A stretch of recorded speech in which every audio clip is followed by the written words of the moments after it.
அவர் அந்த போர்டை நீட்டிகிட்டு இருக்காரு. அதை கவனிக்காமல் நான் போய் கரெக்டாக அந்த போர்டில் இடித்து நிறுத்தினேன். சட்டையை பிடிச்சிட்டு போலீஸ்.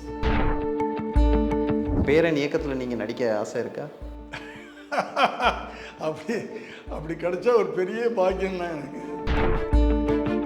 நடிகர் விஜய் வந்து அரசியல் வருகை போது கடைசியாக வந்து ஜனநாயகன் ஒரு படம், அதுக்கு மேல் நான் படம் நடிக்க மாட்டேன், அரசியலுக்காக நான் இதான் கடைசி படம் அறிவிச்சிட்டாரு. இப்போவும் அவ்வளோ டிமாண்டட் ஹீரோவாக இருக்கார் இல்லையா? இந்த காலகட்டத்தில் விட்டுட்டு நான் அரசியலுக்கு போகிறேன் அப்படின்னு சொல்லும்போது முதல்ல கொஞ்சம் அது கஷ்டமாக இருந்துச்சு. ஏன்னா இன்னைக்கு எம்ஜிஆர் வந்து இறந்துட்டாருன்னு யாரும் நம்புறது இன்னும் வாழ்ந்துகிட்டே இருக்காரு, நம்ம கூட வாழ்ந்துகிட்டே தான் இருக்காரு. ஒரு காமராஜர் யாரும் இன்னும் மறக்கலை இல்லையா? அப்படி ஒரு இடத்த நோக்கி அவர் போகிறார் அப்படின்னு சொல்கிறாங்க. பேசியே வந்து நாட்டை கெடுத்துட்டாங்கல்ல. பேசாமல் ஒரு நல்ல ஒரு அரசியல் பண்ணலாம்ல. அப்படி ஒரு தலைவன் வந்தால் என்ன தப்பு? ஸோ விமர்சனங்கள் வரத்தான் செய்யும். ஆனால் நம்ம பொமரேனியன் பெட்ரூம்லேயே இருக்கும், அது விஜய் பெட்லேயே கிடக்கும். அப்படி எனக்கு. தந்தி டிவி நேயர்களுக்கு வணக்கம்.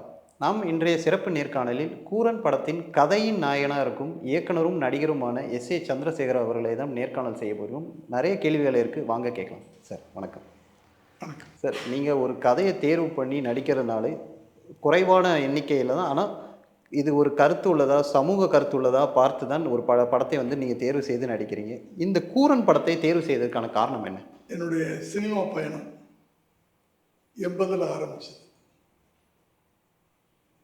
45 ஆண்டு இல்லையா? அதில் இந்த கடைசி ஒரு 10 வருஷங்கள் நான் வந்து டைரக்ஷன் குறைச்சிக்கிட்டேன். ஜென்ரலாகவே எனக்கு வந்து புது டெக்னீஷியன், புது நடிகர்கள் உங்களை உருவாக்குறதுல ஒரு பேஷன் ஜாஸ்தி.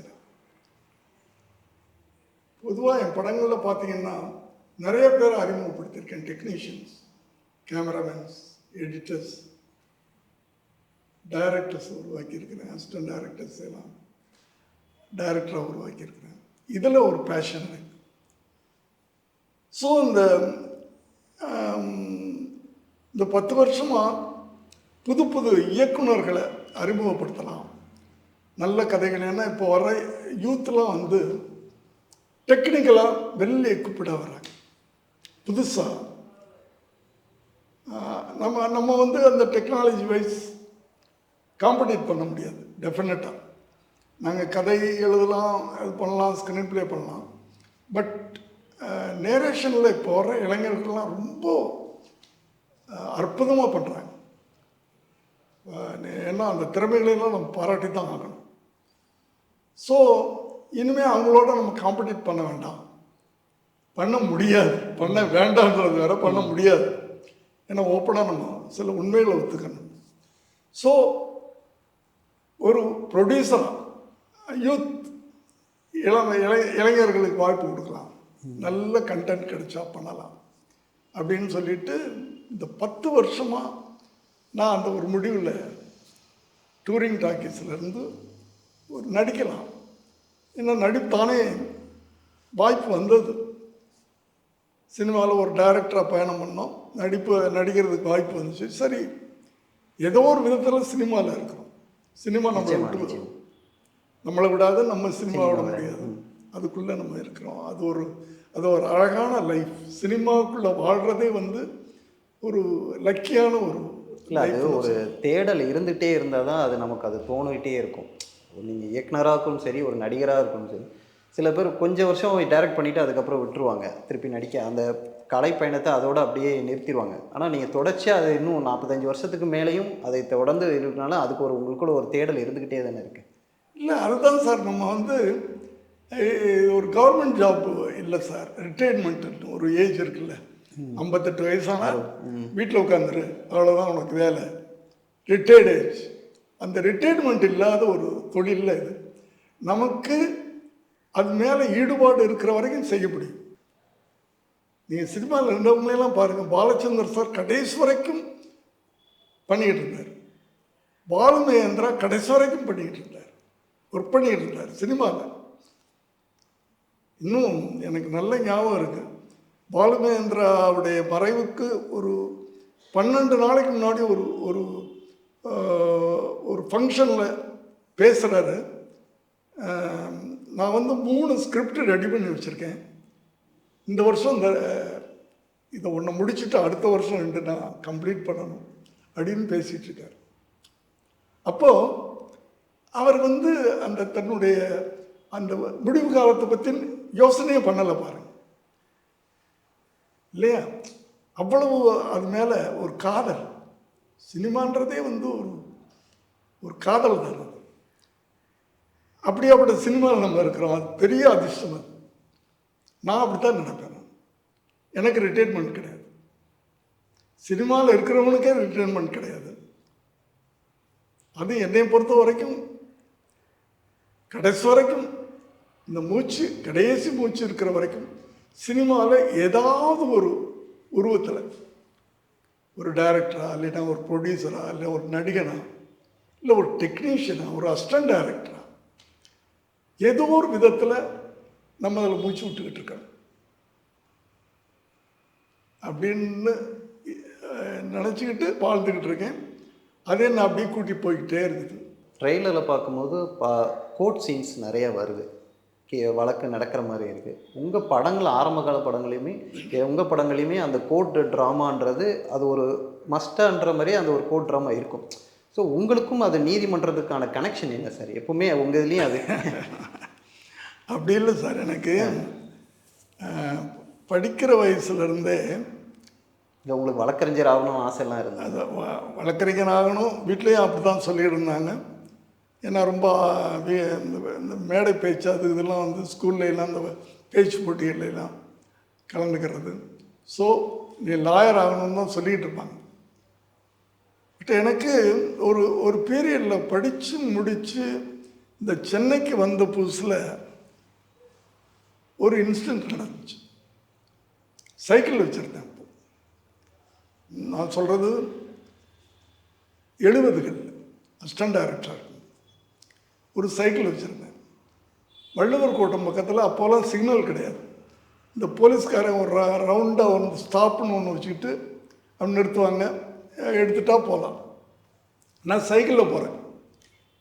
நம்மளாம் எப்போவுமே கற்பனை உலகத்தில் எப்போ டைரக்டர் ஆக போகிறோம், எப்போ படம் பண்ண போகிறோம், அந்த படம் எப்போ சில்வர் ஜூப்ளி ஓட போகுதுன்னு இந்த கற்பனையில் தானே சைக்கிள் ஓட்டிகிட்டு போவோம்.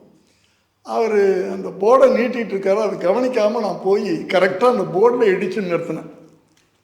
சட்டையை பிடிச்சிட்டு போலீஸ், என்னடா ஸ்டாப்னு போர்டை காட்டிக்கிட்டு இருக்கேன், நீ பாட்டுக்கு போயிட்டுருக்கேன்னு ஒரு மரியாதை இல்லாமல் பேசினார். நான் என்ன எதுக்காக நான் இதை வச்சுக்கிட்டு இருக்கேன்னு கொஞ்சம் ஃபில்த்தி லாங்குவேஜெல்லாம் யூஸ் பண்ணி பேசியிருந்தார். சாரி சார், தெரியாமல் வந்துட்டேன், மன்னிச்சிருங்கன்னு சொல்லிகிட்டு இருக்கேன். அதெல்லாம் முடியாது, விட முடியாது, ஃபைன் கட்டணும் அப்படின்னு பேசிகிட்டே இருக்கார். ஒரு பக்கம் நீட்டிக்கிட்டு என்ன ஒரு சட்டையை பிடிச்சிக்கிட்டு பேசிகிட்டு இருக்கார், சைக்கிளை பிடிச்சிக்கிட்டு. அப்போ ஒரு கார்காரன் சல்லுன்னு போனான். நான் கேட்டேன், நீட்டிகிட்டு தானே இருக்க ஸ்டாப்புன்னு. இந்த கார்காரன் போனானே, நான் சைக்கிளில் வந்ததுனால பிடிச்சிக்கிட்ட, காரில் போனால் விட்டுருவியா அப்படின்னு கேட்டேன். இன்னும் கோவம் வந்துருச்சா? அதாவது ஸ்டாப்புன்ற போர்டு சைக்கிளில் போனாலும் இருக்கணும், காரில் போனாலும் நிற்கணும், இல்லையா? 2 பேருக்கு ஒரே சட்டம் தானே. அப்போ ஏழைங்களுக்கு ஒரு சட்டம், காரில் போகிறவனுக்கு ஒரு சட்டமானு கேட்டேன். இதுதான் எனக்கு விதை போட்டுச்சு. ஒரே சட்டம் சாமானியனுக்கும் சகல வசதி படைத்தவனுக்கும் ஒன்றா இருக்கணும் உருவாக்கப்பட்ட ஒரு சட்டம் எனக்கு ஒரு மாதிரி அவனுக்கு ஒரு மாதிரி இருக்குது. இது ஏன் அப்படின்னு ஒரு கேள்வி. சரி, எல்லாரும் அப்போ அந்த காலத்தில் பார்த்தீங்கன்னா ஒவ்வொருத்தர் ஒரு ஃபேமிலி ட்ராமா எடுப்பாங்க. ஒரு ஸ்ரீதர் லவ் சப்ஜெக்டாக எடுப்பார், கேஎஸ் கோபாலகிருஷ்ணன் ஃபேமிலி சப்ஜெக்டாக எடுப்பார். ஒவ்வொரு டைரக்டருக்கும் ஒரு டிஎன் பாலுன்ற ஒரு ஆக்ஷன் படமாக எடுப்பார். நான் டைரக்டர் ஆகணும், நமக்கு ஒரு ரூட்டு பிடிக்கலாம், அப்போ தான் நமக்கு தனியாக ஐடென்டி ஒரு கிடைக்கும் அப்படின்னு சொல்லிட்டு இதை பிடிச்சேன். சட்டம் சந்திரசேகர்னு அப்போ பேர் எனக்கு. இதை பிடிச்சி விதவிதமாக சொல்லிகிட்டு இருந்தேன். ஒரு சட்டத்தினால எப்படி அதில் இருக்க லூப் ஹோலை வச்சுக்கிட்டு எப்படிலாம் எஸ்கேப் ஆகிறாங்க. கிரிமினல்ஸ் வந்து அதில் நிறைய லூப் ஹோல்ஸ் இருக்கு, அதை வச்சுட்டு எப்படிலாம் எஸ்கேப் ஆகிறாங்க. அது எனக்கு ஒவ்வொரு படத்துலையும் ஒவ்வொரு விதமாக சொல்லி சொல்லி சொல்லி சொல்லி அப்படியே பழகி போச்சு. ஆனால் இதில் என்ன எனக்கு ஸ்பெஷல்னா, ஒரு மனிதனுக்கு ஒரு ஒரு பிரச்சனை வந்துருச்சு அப்படின்னு சொன்னால் கோர்ட்டுக்கு போகிறாங்க, நியாயம் கேட்டு கோர்ட்டுக்கு போகிறாங்க. ஆனால் ஒரு அனிமல், ஒரு நாய் தன் பிரச்சனைக்காக கோர்ட்டுக்கு போகுது. நான் இத்தனை படம் பண்ணியிருக்கேன்ல, உங்களுக்கு அந்த தாட் ப்ராசஸ் எனக்கே தாட் வரல. ஒரு நாய் தன் பிரச்சனையை தீர்ப்பதற்கு எனக்கு நீதி வேண்டும் அப்படின்னு போகுது. ஆனால் என்ன பிரச்சனைன்னா, ஒரு மனிதன் போகும்போது அவன் வாயை திறந்து எனக்கு இதெல்லாம் நடந்துச்சு, நான் தப்பு பண்ணல, எனக்கு நியாயம் கொடுன்னு கேட்கலாம். நாய் எப்படி கேட்கும்? பேசுமா? அதுக்கு எப்படி நியாயம் கிடைக்கும்? நாயை பேச வச்சிருக்கீங்க, அது எப்படி நாய் பேசுமான்னு? அதுக்கு அந்த நாய்க்காக வாதாடக்கூடிய ஒரு கதாபாத்திரம் தான் முன்னாள் லாயர். அதை நான் பண்ணுறேன். அப்போது நாய் பேசாது, அதுக்கு போய் உனக்கு என்ன நடந்துச்சுன்னு கேட்டால் என்ன சொல்லும்? ஸோ அதோட ட்ராவல் பண்ண ஆரம்பிக்குது இந்த கேரக்டர். ட்ராவல் பண்ணி அதனுடைய ஃபீலிங்கை கொஞ்சம் கொஞ்சமாக கிரகிச்சு இதுதான் நடந்திருக்கு அப்படின்னு சொல்லிட்டு ஆரம்பிப்பட்டுறோம். இப்படி போகுது கதை. சார், உங்கள் ரியல் லைஃப்லேயே உங்களுக்கு நாய்கள்லாம் ரொம்ப பிடிக்குமா, இல்லை நீங்கள் நாய்கள் நிறைய வளர்க்குறீங்களா? இல்லைன்னா அது படத்துக்காகன்ற போது ஒரு பாண்டிங் இருந்தால் தானே அந்த கதை ஒரு நகரம். அது இதே வீட்டில் 80லேருந்து 2000 வரைக்கும் 2 நாய் வச்சிருந்தேன். ஒரு அல்சேஷனும் ஒரு பொமரேனியன். அல்சேஷன் கீழே பயங்கரமாக இருக்கும், தெரியல நமக்கு. அல்சேஷன் பயப்படுவாங்களா அந்த காலத்தில். பொமரேனியன் பெட்ரூம்லேயே இருக்கும், அதுவும் விஜய் பெட்லேயே கிடக்கும். அப்படி எனக்கு அத்தனை வருஷமாக அந்த நாய் மேலே. பொமரேனியன் வந்து 14 இயர்ஸ் என்னோட இருந்து இறந்தது. அந்த பக்கத்தில் அடக்கம் பண்ணேன் நானே. நீங்கள் சொன்னீங்கள்ல மிலிட்ரி நாய்களுக்கு இந்த மரியாதை கொடுப்பாங்கன்னு, என் வீட்டில் ஒருத்தர் இறந்தால் என்னென்ன நம்ம ஃபீல் பண்ணி அதை வந்து இது பண்ணுவோமோ அதே ஃபீலிங்கோடு அந்த பக்கத்தில் நான் அடக்கம் பண்ணேன். ஸோ அந்த பாண்டிங் இருந்ததுனால தான் இந்த நாயோட என்னால் வந்து இன்ட்ராக்ட் பண்ண முடிஞ்சது. அதோட நீங்கள் ட்ரைலரில் பார்த்துருப்பீங்க, ஒரே தட்டில் நாங்கள் 2 பேர் சாப்பிடுவோம். மனசு வராதில்ல. நாயே நான் வந்து சொந்தமாக நினச்சா தானே அந்த மனசு வரும். ட்ரெய்லரில் உங்களோட இந்துஜாவும் அப்படியே ட்ராவல் பண்ணுறாங்க. அவங்க என்ன மாதிரி கதாபாத்திரம் உங்களோடய பயணிக்கிற மாதிரி வருது ட்ரெய்லர் சீன்ஸில்? கதைப்படி நான் வந்து யாரும் இல்லாத ஒரு அனாதையாக இருக்கக்கூடிய ஒரு கேரக்டர். எனக்கு ஹெல்ப் பண்ணுறதுக்காக இந்த கேரக்டர் உள்ளே வரும். அது உள்ளே வந்து அது குருன்னு கூப்பிடும், என்னை குருன்னு கூப்பிடும். அந்த பாசம் கொஞ்சம் நாளாக ஒரு பொண்ணு மாதிரி ஆகிடுது. எனக்கு யாருமே இல்லாதனால எங்கள் 2 பேருக்குள்ள அந்த பாட்டி. அப்படி வேலை செய்ய வர்றவங்கெல்லாம் எனக்கு உறவாயிடுறாங்க. அது மாதிரி தான் அந்த நாய்க்கு நான் வந்து லாயராக ஆரம்பிக்கிறேன் லைஃப்பை. பட் கொஞ்சம் கதை போக போக போக அந்த நாய் என் குடும்பத்தில், எங்கள் ஃபேமிலியில் ஒன்றாயிடுது. எப்படியாவது இந்த நாய்க்கு நம்ம வந்து நியாயம் வாங்கி கொடுக்கணும் அப்படின்னு போராடக்கூடிய அளவுக்கு அந்த நாய், அதனுடைய பாசம், அதனுடைய எமோஷன் எல்லாமே என்னோட ஒட்டி உறவாடி. அப்படி உங்கள் மகன் நடிகராய் அரசியல்வாதி ஆகிட்டாப்புல, உங்களோட பேரன் இப்போ இயக்குனர் ஆகிட்டாப்புல, உங்கள் பேத்தி என்ன ஆகணும்னு ஏதாவது இருக்கா? அவங்களுக்கு வேறு சாய்ஸ் இருக்குது? அவங்களும் சினிமா துறையில் வரணும்னு ஏதாவது? இல்லை அவங்க டோட்டலாக சினிமா விட்டு சைக்காட்டிக் படிக்கிறாங்க. இல்லை, உங்கள் பேரன் இயக்கத்தில் நீங்கள் நடிக்க ஆசை இருக்கா? அப்படி கிடைச்சா ஒரு பெரிய பாக்கியம் தான் எனக்கு. அது ஒரு ஹிஸ்ட்ரி தானே இல்லையா? பேரண்ட் டைரக்ஷனில் தாத்தா நடிக்கிறதுன்றது ஒரு பெரிய ஹிஸ்ட்ரி தானே. இப்போவே எனக்கு பெருமை தான். அவர் ஒரு நடிகன் ஆவார்னு நினச்சேன் நான். ஆஃபர் வந்துச்சு, நிறைய ஆஃபர் வந்துச்சு. பட் அவர் வந்து நான் டைரக்டராக தான் ஆவேன் அப்படின்னு பிடிவாதமாக இருந்தார். ஸோ அவர் என்ன ஃபாலோ பண்ணுறார்? என்னுடைய அடிச்சுவடு. அதுவே எனக்கு பெருமை தானே. உங்கள்கிட்ட டிப்ஸ்லாம் கேட்பாரா சார்? இப்போது டைரக்டர் ஆகிட்ட இல்லைங்க, அதெல்லாம் வந்து இந்த ஜென்ரேஷன் நம்மளை விட சூடாக, ஷார்ப்பாக, கூர்மையாக, இன்டெலிஜென்ட்டாக, டெக்னிக்கலாக இருக்காங்க. நம்மளை வாட்ச் பண்ணியிருக்காங்க. ஆனால் பிறந்ததுலேருந்து நான் இன்னும் இந்த வயசுலேயும் எவ்வளோ டைமிங் கீப்பப் பண்ணுறேன், எப்படி உழைக்கிறேன். தாத்தா வீட்டிலே இருக்க மாட்டார், சண்டேயில் கூட ஆஃபீஸ் போவார். பார்க்குறாங்கல்ல, நம்ம இந்த ஜென்ரேஷனுக்கு நீ இப்படி இருக்கணும் அப்படி இருக்கணும்னு சொல்ல வேண்டிய தேவையில்லை. வாழ்த்து காட்டினாங்க. ஒரு தகப்பனும் தான் பிள்ளைங்க எப்படி வரணும் அப்படின்னு சொல்ல வேண்டிய தேவையில்லை, வாழ்ந்து காட்டலாம் போதும். இல்லை, இப்போ உள்ள ஜென்ரேஷன் பார்த்திங்கன்னா 80s 90s ஜென்சி ஜென் ஆல்ஃபான்ட்டு இந்த ஜென்ரேஷனுக்கு ஏற்ற மாதிரி கதைகள் மாற்றணும்னு சொல்லிட்டு உறவு அமைப்புகளை குறைந்த படங்கள் வருதில்ல, மண் சார்ந்த படங்களும் உறவு அமைப்புகளும் ஒரு மாதிரி வில்லேஜ் பேஸ்டு படங்கள்லாம் ரொம்ப குறைவாகிடுச்சுல, குடும்பம் சார்ந்த படங்களே குறைவாகிடுச்சு. அது காலத்தின் மாற்றம் சார், காலத்தின் மாற்றம்.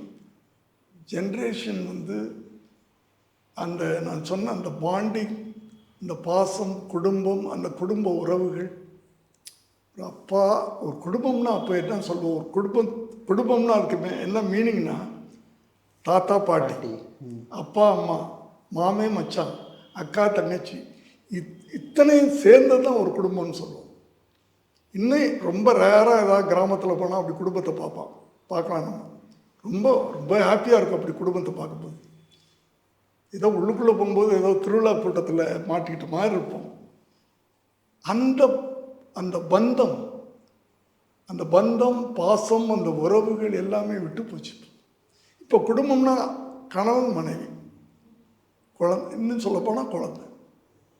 அந்த குழந்தைய அந்த 18 வயசு வரைக்கும் தான். 18 வயசாகி போச்சுன்னா அது வேலைக்கு போயிடுச்சுன்னா அது தனியாக போயிடும். சார், இப்போ நடிகர் விஜய் வந்து அரசியல் வருகைக்கு கடைசியாக வந்து ஜனநாயகன் ஒரு படம், அதுக்கு மேல் நான் படம் நடிக்க மாட்டேன், அரசியலுக்காக நான் இதான் கடைசி படம்னு அறிவிச்சிட்டாரு. உங்களோட பார்வை என்ன? அரசியல் வந்தும் அவர் படம் நடிக்கணும்னு உங்களோட ஆசை எதாவது இருக்கா?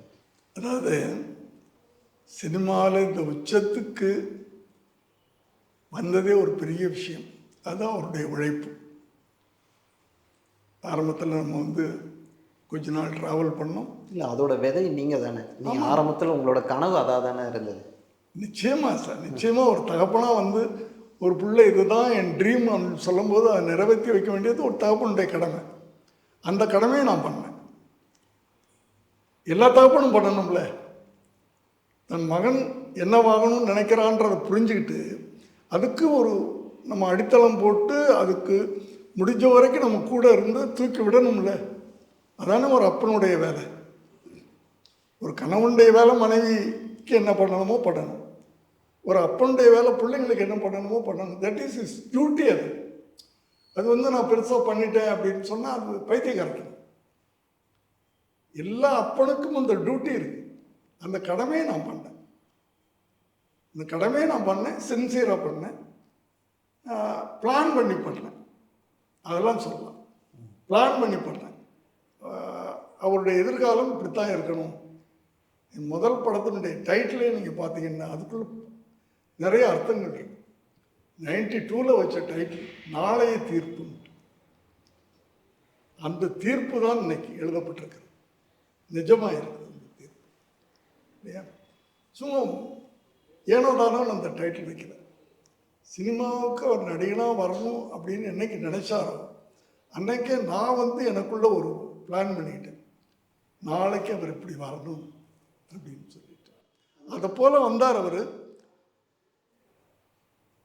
இப்போவும் அவ்வளோ டிமாண்டட் ஹீரோவாக இருக்கார் இல்லையா.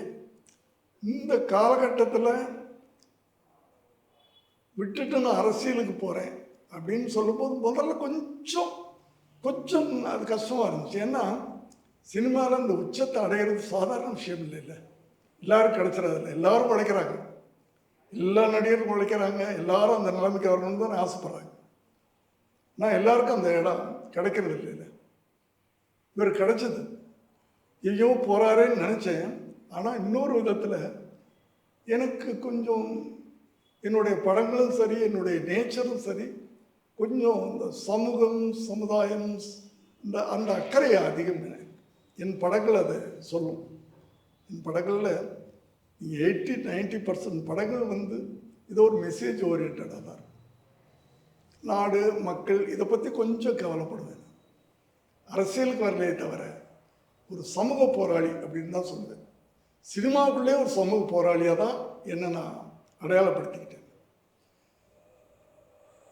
அதை மைண்டில் வச்சு பார்க்கும்போது இவ்வளவு பீக் பீரியடில் இவ்வளோ பெரிய வாய்ப்பை விட்டுட்டு நான் என்னுடைய தமிழ் மக்களுக்கு ஏதோ பண்ணணும் அப்படின்ற ஒரு வேட்கையோடு போகிறார்ல, அதை நம்ம பாராட்டு தானே. ஒரு தகப்பனாக பெருமைப்படணும்ல. பணம் மட்டும் வாழ்க்கை இல்லை, பணம் மட்டும் வாழ்க்கை இல்லை இல்லையா? அதை தாண்டி இப்படி ஒருத்தன் இருந்தான், வாழ்ந்தான், சரித்திரத்தில் இடம் கிடைச்சது அவனுக்கு அப்படின்னு அந்த பேர் கிடைக்குதில்ல. இன்னைக்கு எம்ஜிஆர் வந்து இறந்துட்டாருன்னு யாரும் நம்புறதில்லை. வாழ்ந்துகிட்டே இருக்காரு, நம்ம கூட வாழ்ந்துகிட்டே தான் இருக்காரு. ஒரு காமராஜர் யாரும் இன்னும் மறக்கலை இல்லையா? ஸோ அப்படி ஒரு இடத்தை நோக்கி அவர் போறார் அப்படின்னு சொன்னால் பெருமைப்பட விஷயம் தானே.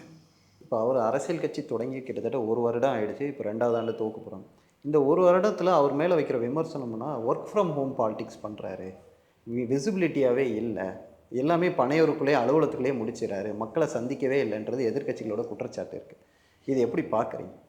அவர் ஒரு முடிவு எடுத்துட்டார். அந்த முடிவை நோக்கி அவர் பயணப்பட ஆரம்பிச்சிட்டார். மற்றவங்களுடைய விமர்சனங்களை எல்லாம் நம்ம காதில் போட்டால் இந்த பயணம் தடைபடும். நீ பாட்டு போய்கிட்டே இரு. தினம் சாயந்தரம் ஆனால் ஒரு மீட்டிங்கில் உட்காரணும், பேசணும், களத்தில் போய் ஒரு போராட்டம் பண்ணணும். இதுதான் அரசியல். பேசி பேசியே வந்து நாட்டை கெடுத்துட்டாங்கல்ல. பேசாமல் ஒரு நல்ல ஒரு அரசியல் பண்ணலாம்ல, பண்ணலாமா? நம்ம அப்படி ஒரு தலைவன் வந்தால் என்ன தப்பு? ஸோ விமர்சனங்கள் வரத்தான் செய்யும். ஆனால் நமக்குன்னு ஒரு பாதையை வகுத்துட்டு போகும். ஒரு நாகரிகமான அரசியல்னாவே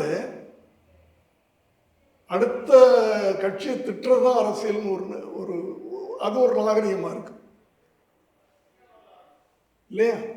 இல்லை, நான் ஒரு நல்ல அரசியலை, ஒரு நாகரிகமான அரசியலை கொண்டு வரப்போகிறேன். நல்ல பொழுதையெல்லாம் பேசி கெடுத்தவர்கள் நாட்டை கெடுத்ததுடன் தானும் கெட்டார்னு ஒரு பாட்டு இருக்கு. பேச்சை குறைச்சிட்டு செயலில் காட்டக்கூடிய ஒரு தலைவன் வரட்டுமே, என்ன தப்பு? இப்போ 2026 எடுத்துட்டேன்னா விஜய் எதிர்கொள்கிறதுக்கு நிறைய கட்சிகள் இருக்குது. அவர் முன்னாடி ஒரு 4-5 கட்சி, இப்போ கிட்டத்தட்ட ஒரு 10 கட்சிக்கு மேலே இருக்குது. இது ஒரு 2026 ஒரு பெரிய சவாலான ஒரு இதுவாக இருக்கே இப்போ ஒரு காலகட்டம். சார், வாழ்க்கையில் எல்லாமே சவால் தான் சார். அரசியல் மட்டுமல்ல, ஆனால் அரசியல் வந்து கொஞ்சம் டேஞ்சரான சவால். சினிமாவில் அங்கேயும் போட்டி இருந்துச்சுல்ல, அங்கேயும் ரேஸ் இருந்துச்சுல்ல, அதில் உழைச்சி கடுமையாக உழைச்சி வந்தார்ல. அதே வெறி இதில் இருக்கும்ல. நேச்சர் தானே, பிளட்டில் ஊறி போனது தானே அது. சினிமாப்பா நீ இப்படிலாம் உழைக்கணும், அப்போ தானே வர முடியும் அப்படின்னு நம்ம யாரும் சொல்ல. அவருக்கு அவரே தீர்மானம் பண்ணிட்டு வந்தது தானே. ஸோ அவருக்குள்ள அந்த வேகமும் வெறியும் இருக்கும்ல. எத்தனை கட்சிகள் இருந்தாலும் மக்கள் வந்து ஒரு சிலர் தான் ஏற்றுக்கிறாங்க. மக்கள் ஏற்றுக்கணும்ல. நிச்சயமா சார். அவரை ஏற்றுட்டாங்க அப்படின்றது என்னுடைய நம்பிக்கை. நான் மற்றவங்களை பற்றி நான் யாரை பற்றியும் சொல்லலை. மற்றவங்களை பற்றி நம்ம பேசவும் வேண்டாம். விஜயை மக்கள் ஏற்றுக்கொண்டதா எனக்கு ஒரு நம்பிக்கை இருக்கு. அதே நேரத்தில் மக்களுடைய மனநிலைமையை நம்ம கொஞ்சம் ஆராய்ச்சி பண்ணி பார்க்கும்போது ஒரு 60-65 வருஷமாக மாறி மாறி இந்த திராவிட கட்சியில் ஓட்டு போட்டு ஃபெடப்பாகி ஒரு மாற்றம் வேணும்னு நினைக்கிற ஒரு குரூப் இருக்கு. விஜய் நேசிக்கிறாங்களோ இல்லையா, அது வேற. மாற்றத்திற்கான ஒரு மாற்றம் வேணும். என்னடா இவங்களே 2 பேரும் அவங்க டிபேட்டில் உட்காந்தா நீ ஆட்சியில் இருக்கும்போது 10,000 கோடி அடிச்சியே அப்படின்றான். அதுக்கு அவன் பதில் சொல்கிறான், நீ ஆட்சியில் இருக்கும்போது 20,000 கோடி அடிச்சியே அப்படி. 2 பேரும் சேர்ந்து கொள்ளையடிச்சதை பற்றி தான் பேசிகிட்டு இருக்காங்க. நாட்டு மக்களுக்கு என்ன பண்ணாங்கன்றது தெரியல இல்லையா? ஒரு நல்ல தூய்மையான ஒரு அரசியல் பண்ணுறதுக்கு ஒரு தலைவன் வரட்டுமே அப்படின்னு நினைக்கிற ஒரு கூட்டம் இருக்கு இல்லையா? இதெல்லாம் கணக்கு போட்டு ஒரு நம்பிக்கையோடு அவர் வர்றார். சார், இது வரைக்கும் உங்களோட பொன்னான நேரத்தை எங்களோட ஸ்பெண்ட் பண்ணது ரொம்ப தேங்க்ஸ். நன்றி, வணக்கம்.